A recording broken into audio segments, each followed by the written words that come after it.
Então, para concluirmos, né, nós paramos na admissão do terceiro como amicus curiae.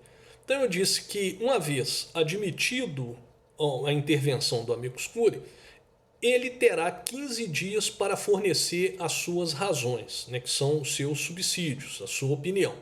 Aí alguém pode me formular a seguinte pergunta: Ô Jefferson, essas razões não podem estar acompanhando o pedido de ingresso? Sim. E daí eu pergunto para você, e se a intervenção for inadmitida pelo juiz? O que vai acontecer com essas razões? Né? Simples.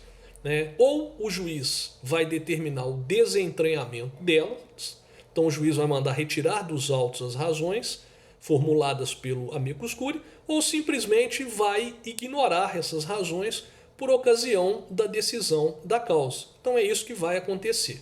Uma curiosidade dos senhores pode ser a respeito da necessidade de representação por advogado do amicus curiae. Então, o amicus curiae, ele deve se fazer representar por um advogado para poder solicitar o ingresso, para formular, para apresentar suas razões? Não. Não há obrigatoriedade, principalmente quando se trata de uma pessoa natural, como por exemplo um professor, né, um pesquisador, um cientista. Agora, para fazer uma sustentação oral no tribunal, para interpor um recurso, dos recursos que ele pode interpor, aí sim ele terá que se fazer representar por um advogado. Aí vai ser necessário eles fazer acompanhar por um advogado. Ele vai ter que outorgar uma procuração, né, para um advogado representá-lo no processo. Outra questão muito interessante também diz respeito à intervenção do amicus curiae no processo e o deslocamento da competência da causa. Isso não acontecerá. Então a intervenção do amicus curiae no processo não importa no deslocamento da competência da causa em razão da sua pessoa. Eu vou explicar porquê e vou exemplificar para que os senhores entendam. Então, primeiro, né, explicando o porquê. Porque o amicus curiae ele não é titular da relação jurídica que está sendo discutida no processo, a relação jurídica principal, e nem titular da relação jurídica conexa.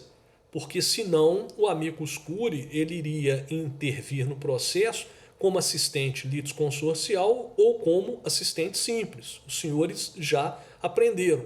Então o amicus curiae ele só é considerado como parte para fins de legitimar a defesa, né, dos interesses que justificaram a sua intervenção.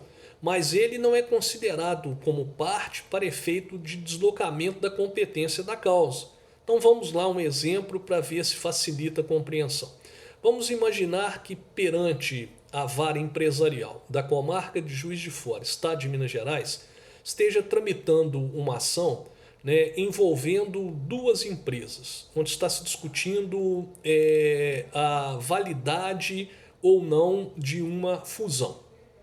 Então, nesse momento, intervém no processo como amicus curiae o CAD, que é uma autarquia federal. Conselho Administrativo de Defesa Econômica é uma autarquia federal.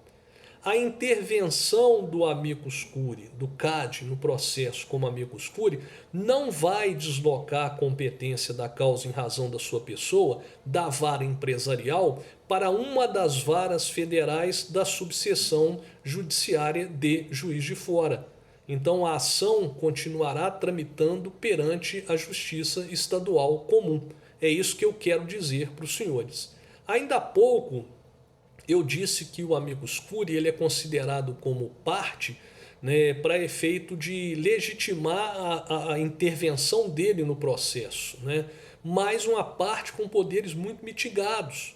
Quanto à possibilidade do amicus curiae interpor recurso, né, ela só é possível no caso do oferecimento de embargos de declaração e recurso contra a decisão que julga o IRDR, que é um incidente de resolução de demandas repetitivas. Então o amicus curiae só pode interpor esses dois recursos. E para finalizarmos o tema, a pergunta que se faz necessária é se o juiz está vinculado à opinião do amicus curiae. Meus queridos, o juiz, teoricamente, ele está vinculado apenas aos fatos e às provas que foram produzidas no processo.